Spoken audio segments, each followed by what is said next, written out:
निकला सन हमरा घर से, फिर आज के बाद हमरा घर में कदम रखियो समझ। छोट भाई एगो गाड़ी के चाबी के मांग दलस, ओकरा के मारो तालो, डांटो तालो, गरियावो तालो। बुझाता जे गोरिया में यही लोग के रुपया लागल बा, आ घर में यही लोग के रुपया लागल बा। भागो सैया से जा सन। जनतनी हेकरे चलते बुढ़वा हमनी के घर से बाहर निकाला था। रे तोरे इतना शौक बा गाड़ी पर चढ़े के, तो जो अपना पैसा से गाड़ी किन ले। भाभी तू काहे झगड़ा करत रू? हने अबू तार के समझाई। हटवा भैया। ई बताओ, हम तार से खाली है गाड़ी का चाबी न मांगनी हो, कहनी है कि हमें अपना ससुरारी जाए के बटे मेहरारू को बोला के लिया है, तो तू सब जना से झगड़ा करत रू। देखी हम झगड़ा नहीं करत, बस इतने कहता नहीं हम ई गाड़ी केहू के ना दे। ई हमार गाड़ी नैहर से दहेज में मिलल बा।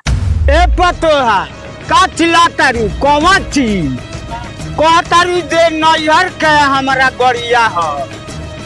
यही तारा नैहर के लोग गरिया दे दी कि मकान बनवनी है, जमीन किननी, उ दे के तब तारा नैहर से गरिया मिलल बा। सुन न बुढ़ऊ, हाई घर दुआर जमीन जायदाद देख के हमार बाप माई दहेज में गरिया नहीं खे देले। यहाँ के इंजीनियर है, वही से गरिया देले बाले।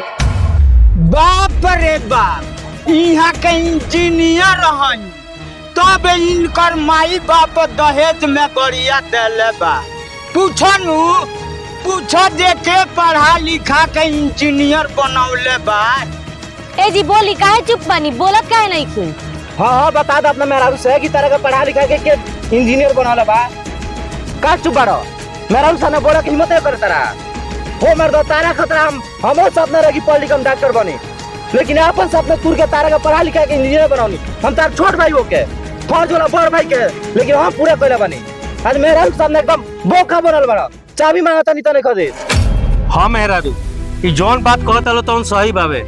आज हम जौन कुछ बानी तौन हमारा बाबूजी आ छोट भाई के देन बावे। तू चाबी दे घालो।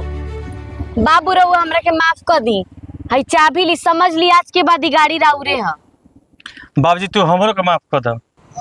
बबुते हो भाई हो लऊ है जे विपत्तिया के बाटे।